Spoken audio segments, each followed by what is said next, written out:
কি মা আজকে কি খেলে দেখালে না? আজকে কি খাচ্ছি এখনো খাইনি, কি খেলে দেখালেন, এখন তো খেতে বসেছি। আজকে তো সানডে, তো সানডেতে আজকে কি রান্না হয়েছে বলতো? আরে এখানে দেখতেই পাচ্ছ ভাজাভুজি হয়েছে, এটা পেঁয়াজের টুকরো। আর তো এখানে থালা সাজিয়েছি, আলু ভাজা, বেগুন ভাজা, করলা ভাজা, পটল ভাজা। এখানে হয়েছে টকের ডাল, আর এটা হচ্ছে আম।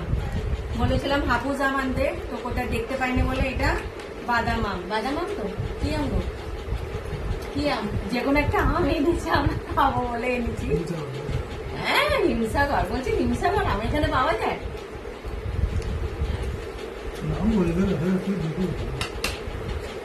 মিষ্টিও আছে, টকও আছে, দুটোই মিক্স আছে।